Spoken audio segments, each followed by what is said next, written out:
Ever since man has looked up into the stars, he has seen strange objects in the skies. But the search for proof of extraterrestrial intelligence has produced disappointing results. The best so-called evidence has only been a few photographs and film clips. But now, all that's about to change. Since 1985, more than 15 million Americans have reportedly witnessed unidentified flying objects. But despite the seemingly overwhelming evidence, mainstream science has chosen to ignore the subject.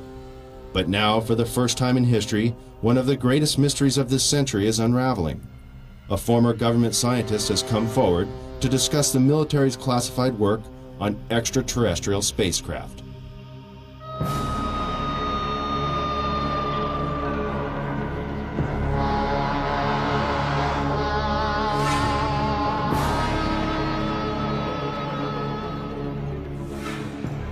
Human advances in technology have exploded in a million directions and show no signs of slowing down. The ever-increasing pace of achievement in the last several decades is unparalleled in human history. The high cost of developing and producing these technologies has limited the number of contenders from the private sector, leaving the government and large corporate businesses on the cutting edge of new discoveries. Always in the public eye, big business competes for high-paying contracts, working night and day to invent or further develop the next big thing to satisfy the masses. The government, on the other hand, must conceal information concerning national security that, for obvious reasons, should not be public knowledge. But when it comes to matters concerning the welfare of our planet, the living beings on it, or potential clues to the mysteries of the universe, many believe it should be our right to know. The end of World War II and the invention of the atomic bomb signaled a new era of international mistrust. Since the earliest days of the Cold War, which coincides with the Roswell incident and the start of the modern UFO era, the military has been especially secretive about its advances and achievements, while always searching for the perfect weapon or super sophisticated tool of espionage.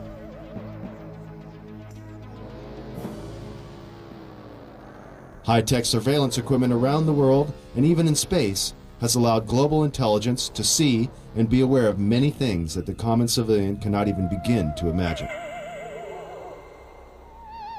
The military recruits many talented civilians when special expertise is required, and propulsion systems expert Bob Lazar claims he was one of them. In this exclusive interview, he gives his detailed account of his employment with the Department of Naval Intelligence at the top-secret facility known as S4, where, according to Bob, he was hired to work on recovered alien spacecraft. S4 is located 125 miles north of Las Vegas and 15 miles south of Groom Lake. This now not-so-secret military base at Groom Lake, Nevada, is known as Area 51, or Dreamland, as insiders like to call it. Born in 1959 in Coral Gables, Florida, Bob has lived much of his life in Las Vegas, Nevada. With degrees in physics and electronics from MIT and Caltech, he has dabbled in everything from chemistry to fireworks in an effort to understand the finer points of propulsion. He has even assembled a jet car with a 22,000 horsepower engine salvaged from a Navy F-3D Skyknight that is capable of land speeds of over 350 miles per hour. Fate took a serious turn for Bob in 1982. Arriving early for a lecture at Los Alamos National Laboratory in New Mexico given by Dr. Edward Teller, one of the inventors of the atomic bomb, Bob was able to meet and talk to the famous physicist. Coincidentally, Dr. Teller was reading the local paper, The Monitor, with a featured front-page article on Bob, and the two struck up a conversation. Later, Bob sent Dr. Teller his resume for consideration, and soon after, Bob was hired by the Los Alamos National Laboratory. This Los Alamos-based directory lists Bob as an employee. By 1989, Bob was brought into the top-secret program at S4 known as Project Galileo. In the following interview, Bob reveals many details of this amazing experience.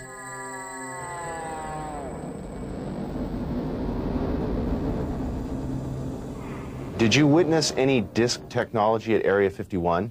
No, there was absolutely no ET craft, ET technology, anything like that at Area 51. This is why S4 was made specifically to separate it there. People at Area 51 do not have the clearance.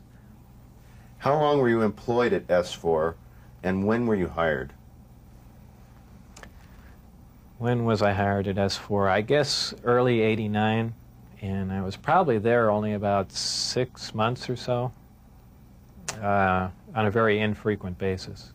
How were you transported to and from work? At the time that I was working there at McCarran International Airport in Las Vegas, there was a Special Projects EG&G building. When I was told to go to work, I drove there, parked my car there, and got in a plane at the airport, flew to Groom Lake, where I deplaned and waited for a bus, and the bus drove me down to S4.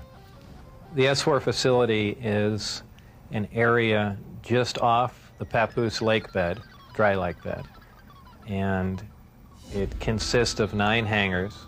The hangars have sloped doors on them with a sand texture coating. Around the opposite end of the hangars, there's the standard entrance where you're dropped off at, go through a security check, and inside there's a small complex. There is some office space, there are several laboratories, the hangars themselves, of course, and a few other places. I didn't have free rein to go wherever I wanted to. Everywhere I went to, I was essentially escorted, so that was really all about that I saw. Inside the facility, what was the basic layout? Were there underground levels? I don't think there were any underground levels to it, though there could have been. I don't think it was an extensive underground facility. It just looked like an installation that was butt up against a mountain. And I didn't see any evidence of any stairs going down, elevators, or but like I said, I don't know. There could have been, and I just might not have been permitted in those areas. It's difficult to really surmise how long it had been operational. Everything did look fairly new. By that I mean I don't think this installation was there in the early 70s. Nothing was poured. Things looked fairly freshly painted. So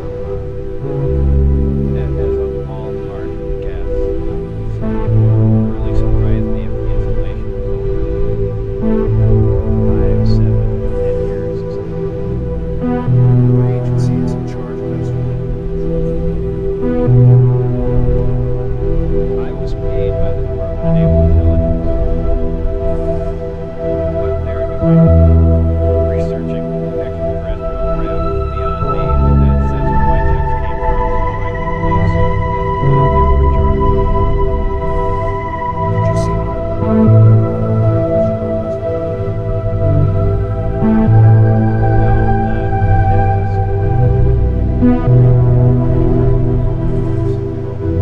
At Area 51, I believe I saw some military personnel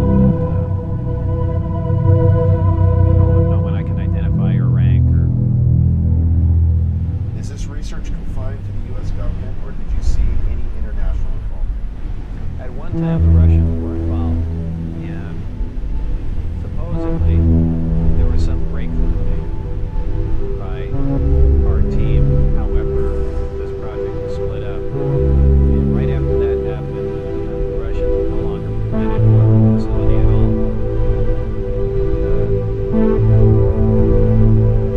That's all I know about it. What was discovered, why they were kicked out, when they started working with us, is all I know. You were hired as a scientist. Allegedly, obviously, I didn't see this, and I don't know how accurate this is, but I was told that I was hired to replace one of a couple of people that were killed reactors on the ground. Apparently, they, for whatever reason, cut open an operating reactor. The device exploded. The scientists that were killed there, allegedly, the detonation of the explosion was fairly large. It would have rivaled a small tactical nuke. So it was done at the Nevada test site, and it was passed off as unannounced. It appeared. Did you have any direct contact or communication with aliens? No. Tell us about the briefing files. Under what conditions did you gain access to them?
The organ itself, the other picture was cut and vivisected, essentially, showing the different chambers in there. This was totally unrelated to anything I was doing. That photograph looked like you see a UFO lower the tip of the ray, so how tall it was from the eye. See, I couldn't tell because I just saw a portion of the photograph, but if everything else you see is correct, I would imagine it was 3.5 to 4 feet tall. There again, all I had to see was the photograph.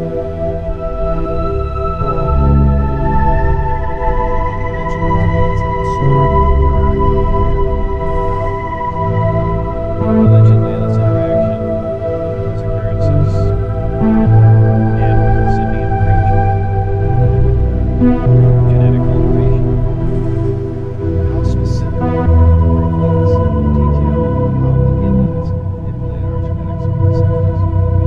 It mentioned 65, 63 corrections or additions to the genetic makeup that finally resulted in, a human creature. In an earlier interview, you had mentioned you saw what you thought may be an alien. Was it an alien? What did you see? What I had said and all that occurred was I was walking by a door that had a small 9x9 window in it, little wires running through it, and glanced in there, and there were two either technicians, scientists, or whoever they were, looking down at something.